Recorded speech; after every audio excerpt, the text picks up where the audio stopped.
among the 80 families that were researched that have transitioned from a family business, and maybe effectively the single family office becomes, or their philanthropic endeavors, kind of the glue that binds the family together. And of course, in the SFO's case, on the investing side, produces or should be treated like a business. How many of them have formal single family offices?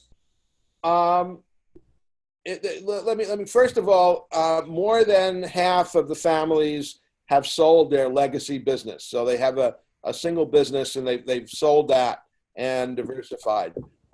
Most of them, they're very, very large families. So these are families averaging, 800 million to $1 billion businesses. When they sell them, they're more likely than not to create a single family office than to be part of a multiple family office. So most of the families have some sort of family office. They have an operating company. They often have a foundation. They're family enterprises in the sense that they have multiple assets. And I think most of the families have a single family office, even though they may have investments with some other institutions, and they may be outsourcing some of their investments and some of their other functions.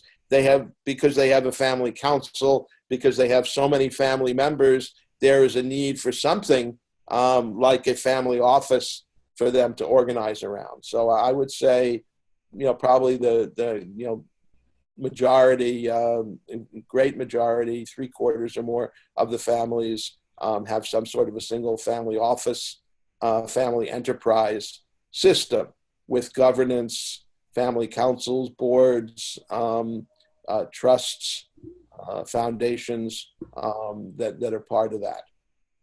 And Dennis, what led you down this path decades ago to really dedicate yourself post-college?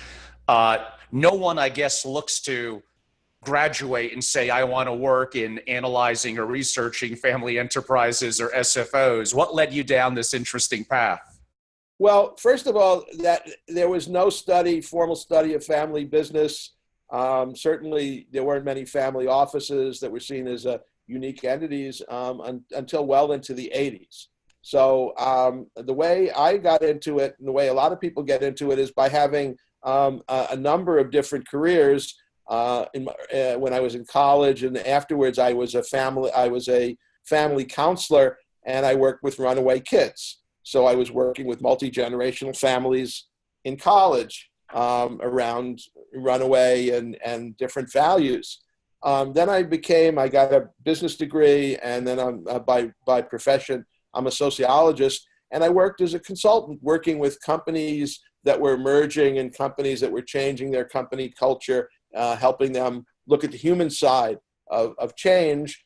And as I was doing that, people around me were beginning to define this new field of family business consulting.